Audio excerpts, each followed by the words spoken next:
I'm Jess, and if you told me 11 years ago that my life would take such a wild turn, I'd have laughed it off. But here I am, stuck in a reality I never imagined. It all began innocently enough. I met Jack at a mutual friend's barbecue. He was charming, with a smile that could light up a room, and we hit it off right away. Fast forward through a whirlwind romance, and we were married, living what seemed like a dream. A year into our marriage, our son Max came into the world, making our little family feel complete. Life got real tough when Max started getting sick all the time. My job was on the line, but my boss, Mr. Harris, he was a lifesaver. Jess, you're a rock star at work, and we can't lose you. How about you work from home? Keep an eye on the little guy and keep the ball rolling here, he suggested. And just like that, my living room turned into my new office. Juggling work calls, Max's needs, and household chores became my new norm. But that's where the fairy tale ended and real life began. As I became this superwoman handling it all, something in Jack changed. The man who used to help around the house, who used to play with Max for hours, began to change. It was like he resented me for being at home, even though it was for our son. He'd walk in from work, not even a hello before he'd slump on the couch, eyes glued to his phone. Jack, could you help Max with his homework? I'd ask after a long day of balancing spreadsheets and laundry. I'm beat, Jess. You handle it. You're home all day, aren't you? He'd reply, not even looking up. His words stung, but I bit my tongue. I didn't want to fight in front of Max, who was becoming more perceptive each day. But it wasn't just me. His attitude towards Max shifted too. Gone were the days of patient father-son chats. Now, it was all short, snappy comments. Max, quit being a baby. Man up. Jack would snap when Max struggled with something. I tried to talk to Jack about it, to understand what was eating at him. But every attempt just bounced off him like he was made of stone. Jack, we need to talk. This isn't working, I said one evening when Max was at a sleepover. Here we go again. Nag, nag, nag. You know, maybe if you weren't so busy playing the perfect housewife, you'd see I'm dealing with real stress at work, he retorted, his words laced with a bitterness that took me aback. But we're supposed to be a team, Jack. It's us against the problem, not us against each other, I shot back, my patience wearing thin. Save it, Jess. I've got enough on my plate without home becoming another battlefield, he said, dismissing the conversation with a wave of his hand before storming out. I stood there, in the silence of our living room, feeling more alone than ever. It was like living with a stranger, a man who wore the same face as my husband but carried none of his warmth, none of his love. The shift in Jack's behavior didn't just come out of the blue. It crept in slowly, like a shadow growing longer as the sun sets, until one day, the room was dark. About 3 years back, that's when the late nights started becoming more frequent. Each time Jack walked through the door past midnight, his excuses were as thin as paper. It was a Tuesday, I remember, because Max had just won his soccer game, and we were waiting to celebrate with Jack. But as usual, the chair at the head of the table remained empty. Max's eyes kept darting to the clock, then to the door, and finally, settling on me with a mix of disappointment and confusion. I plastered a smile on my face, trying to keep the mood light. Your dad's really swamped at work, honey. But he's so proud of you, you know that, right? I reassured Max, but the words felt hollow even to me. It wasn't until much later that Jack decided to grace us with his presence. The sound of the door creaking open pulled me out of my troubled thoughts. I was sitting at the kitchen table, the remains of a celebration that never was laid out in front of me. Jack walked in, looking worn out, but there was something else in his demeanor, something off. I could smell the faint trace of perfume, definitely not mine, and it made my stomach churn. Jack, where have you been? Max waited up for you. He won his game today, remember? I tried to keep the accusation out of my voice, but it was hard. The game. Yeah, work, Jess. It's killing me. You know how it is. Jack mumbled, not even bothering to meet my gaze as he made a beeline for the fridge. No, I don't know, Jack. It seems like work is all you ever have to say these days. And what's that smell? Since when do your colleagues wear such strong perfume? I pushed, the words spilling out before I could stop them. Jack's head snapped up, his eyes narrowing. What are you implying, Jess? That I'm cheating on you?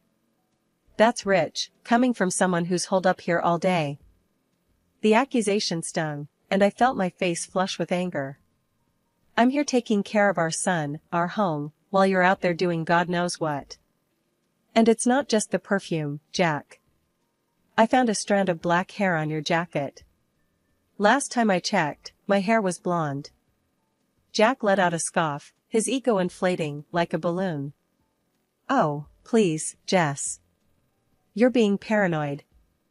You think just because I come home smelling like someone else's perfume, I'm having an affair? Maybe you're just jealous. Maybe you still want me, huh?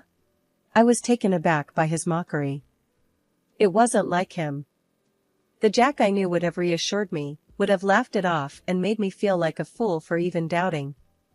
But this man, this stranger in my kitchen, he was egging me on, almost enjoying it. You think this is funny, Jack? Our marriage is hanging by a thread, and you're standing there making jokes? What happened to you? My voice broke, the frustration and hurt I'd been bottling up finally spilling over. Jack shrugged, his expression cold and detached. Maybe I've just had enough, Jess. Enough of this domestic bliss you keep trying to shove down my throat.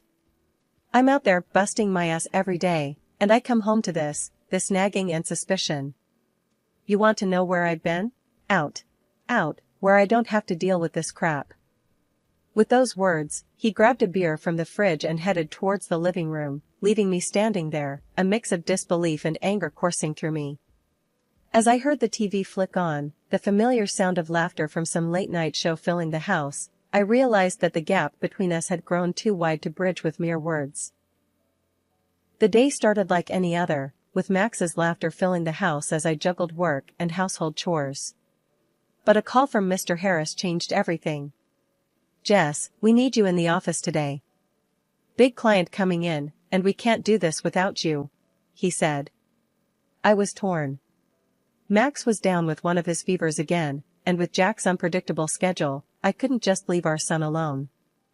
I called Jack, hoping he'd understand the urgency. Jack, it's important. Mr. Harris needs me at the office. Can you come home early today? Max isn't feeling well. Jack's response was a cold splash of reality. Are you kidding me, Jess? You know I can't just leave work in the middle of the day. Handle it, like you always do. His words stung, but there was no time to argue. I called Helen, Jack's mom, and thank heavens, she agreed to help. Of course, dear. You go and take care of your work. Max will be fine with me. The meeting was intense, but we nailed it. Mr. Harris suggested celebrating at a nearby restaurant, and though my mind was at home with Max, I couldn't refuse. We settled into our seats, the clinking of glasses and the murmur of conversations around us. But as I scanned the room, my heart dropped. There, in a dimly lit corner, was Jack, his hand on another woman's, their heads close together in intimate conversation. I felt like I'd been punched in the gut. Mr. Harris noticed my pale face. Jess, are you all right? You look like you've seen a ghost. I shook my head, not trusting my voice. I need a moment, I managed to say, my legs shaky as I stood up. I headed to the restroom, my mind racing. This couldn't be happening. Not Jack. Not us. But the truth was right there, laughing and flirting over candlelight. I splashed water on my face, trying to calm the storm inside me. As I looked in the mirror, a fierce determination replaced the shock. I wouldn't let this slide. Not this time. Back at the table, I apologized to Mr. Harris and the clients. I'm sorry, I need to take care of something urgent. Please excuse me. I left the restaurant, my mind a whirlwind of hurt and anger. Jack didn't even notice me leave, so engrossed was he in his affair. I made it home, my hands trembling as I opened the door. Helen was there, her concerned eyes meeting mine. "Is everything all right, dear?" I couldn't spill it, not then. "Just a rough day at work, Helen. Thanks for watching, Max." Helen gave me a knowing look. "Anything you want to talk about?" I forced a smile. "Nothing to worry about. Just work stuff." "Thanks again, Helen." After Helen left, the silence of the house wrapped around me. The image of Jack with that woman replayed in my mind. But I wasn't about to let anger take the wheel. This fury was fuel. Jack had made his choice, and now it was my move. The game had shifted, and as the night crept in, a plan began to form. A plan to make sure Jack regretted betraying the family he took for granted. The next morning felt heavy, like I was carrying a weight around my heart. Jack had left early, his usual routine, acting like nothing was wrong. But everything had changed for me. As I watched Max play, his innocence a stark contrast to the mess of our lives, I knew I had to act. But how? I couldn't just confront Jack without proof, and my word against his wouldn't hold up. I remembered a conversation with a friend about a private detective they had used. It seemed like a drastic step, but desperate times called for desperate measures. I waited until Max was settled with his video games, then I made the call. "Hello, is this Mr. Reynolds?" I asked, my voice barely above a whisper. "Yes, this is he." "How can I help you, ma'am?" came the reply, professional and to the point. I took a deep breath. I need your services. I suspect my husband is involved with someone else. I need proof." Mr. Reynolds was all business. "I understand, ma'am. We handle these cases with utmost discretion. Can you tell me more about your situation?" I poured out the details, the late nights, the perfume, the restaurant incident. Mr. Reynolds listened without interruption, then said, "We can start surveillance on your husband immediately. We'll gather evidence and keep you updated.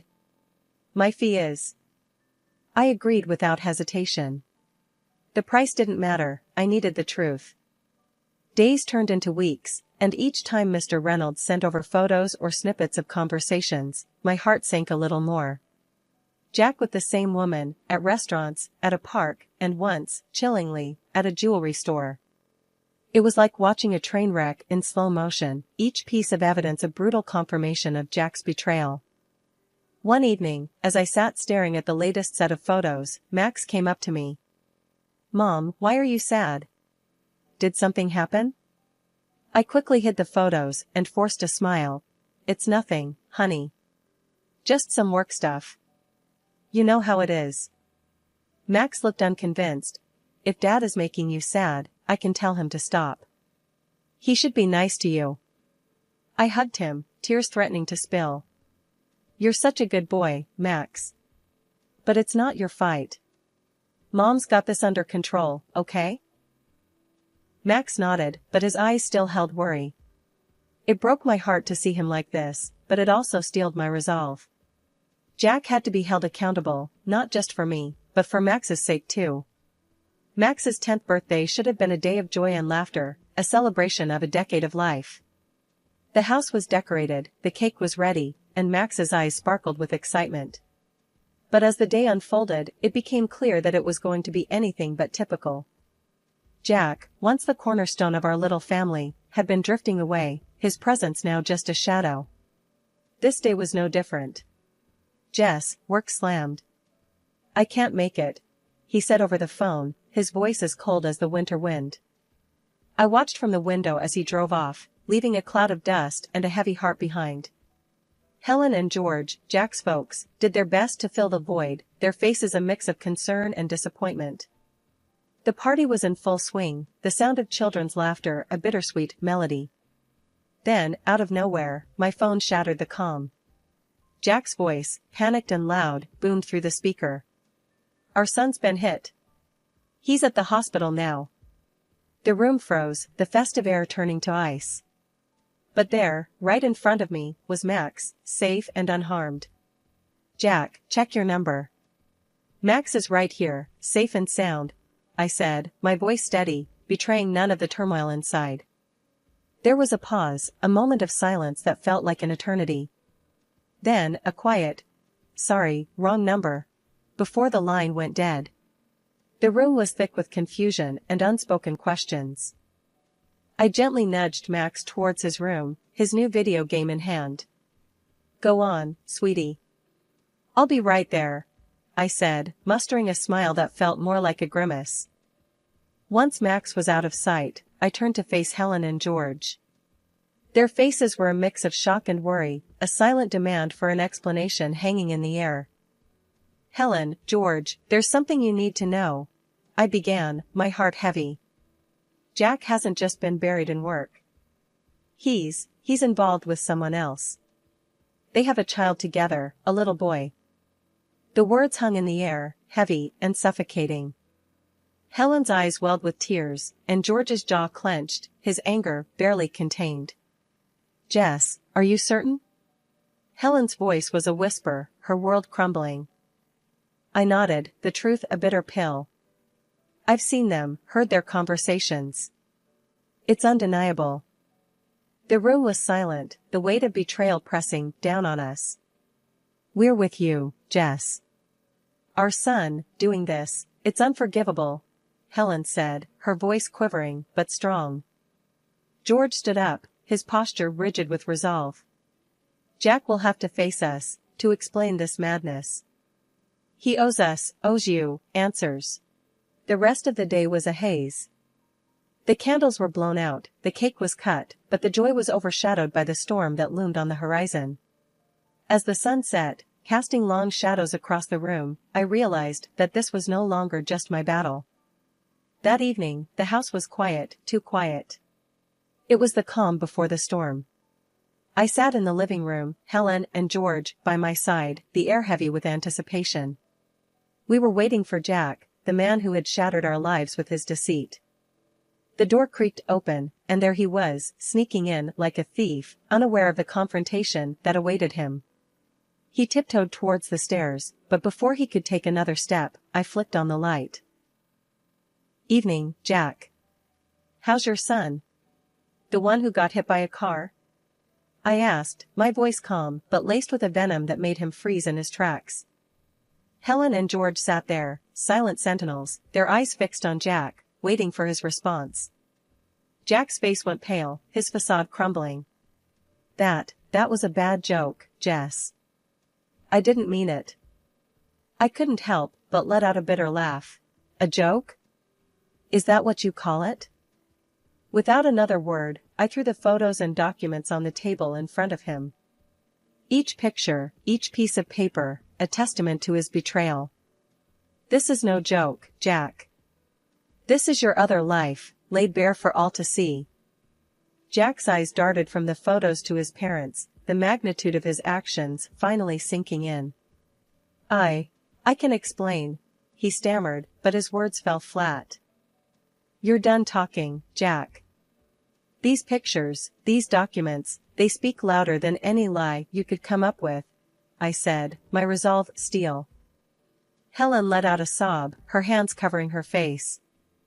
George's expression was stone, his disappointment a tangible force in the room. "To think our son would stoop this low," he muttered. Jack turned to his parents, desperation in his eyes. "Mom, Dad, But George cut him off, his voice firm and final. "You've made your bed, Jack. Now you lie in it. I'm cutting you off. Everything you would have gotten goes to Max." Jack looked at me, a last-ditch plea in his eyes. "Jess, please. I'll do anything. Don't do this." But the time for mercy had passed. "You had your chance, Jack. Now it's time you face the consequences. I want a divorce, and I'll make sure you pay for every heartache you've caused." The room was silent, the finality of my words hanging in the air. Jack, defeated and broken, gathered his things, his departure marking the end of our life together, but the beginning of a new chapter for me, for Max, for us. Days after Jack's departure, the echo of the door slamming still hung in the air, like a bad odor. I thought I'd seen the last of the drama, but I was dead wrong. The doorbell rang, a sharp, intrusive sound that felt like an invasion. Standing there, with a smirk that could sour milk, was Jack's mistress, her confidence as misplaced as her morals. Well, if it isn't the jilted wife. Time to pack up, darling. Jack's with me now, and so's everything that was yours. This pretty little house? I'm thinking curtains, maybe some new furniture. Her words were like nails on a chalkboard. I couldn't help but laugh, the sound bitter. You're dreaming if you think you can claim my house. This place? It's from my family. Jack couldn't lay a claim on it if he tried. Her smug expression faltered, confusion and anger warring on her face. She whipped out her phone, her false nails tapping furiously. Jack, you better explain this right now. You said this house was ours. In no time, Jack was at the door, his face ashen. The house, it's Jess's, he stammered, avoiding my gaze. The mistress's face turned a shade of red I didn't know existed. You pathetic liar. You promised me a fairy tale, and now you're telling me it's just a bedtime story? I watched the drama unfold, my arms crossed, a smirk playing on my lips. But I had one more card to play. Seems like we're airing dirty laundry today. Why not throw in these? I said, slapping the photos on the table. Looks like someone's been two-timing. Here you are, leaving a hotel with another man. Care to explain, sweetheart? The room erupted into chaos, a tornado of insults, accusations, and shattered illusions. I stood there, the eye of the storm, watching the destruction. Thinking of a paternity test, Jack? Might want to find out if you're really the daddy. The aftermath was a scene from a soap opera. The mistress, her dreams shattered, stormed out, leaving Jack standing in the ruins of his choices. And me? I stood tall, the victor in a battle I never wanted to fight. The final chapter of the tumultuous saga brought both closure and new beginnings. The divorce was more than a legal separation, it was the severing of ties that had bound me to a life of uncertainty and betrayal. Jack, in a desperate attempt to cling to a shred of dignity, underwent the DNA test, only to have his illusions shattered. The child he thought was his bore no trace of his DNA. Helen and George, once the loving grandparents and in-laws, now stood as my steadfast allies. George's decision to create a trust fund for Max wasn't just about securing a future for his grandson, it was a statement, a clear denouncement of Jack's actions. This boy's future won't be clouded by his father's shadow, George had said, his voice heavy with a mix of anger and resolve. The house, once filled with laughter, then whispers of betrayal, was now a sanctuary of peace. It was during one of these quiet evenings that Mr. Harris, or Tom as he insisted, visited. His presence had always been a source of comfort, but this time, there was a different energy about him. Jess, I hope it's okay, me dropping by like this, Tom began, his hands slightly fidgeting, a contrast to his usual composed demeanor. I offered him a smile, the familiarity of his presence a welcome comfort. Of course, Tom. It's always good to see you. He hesitated for a moment, then took a deep breath. Jess, I've been doing a lot of thinking, especially after everything that's happened.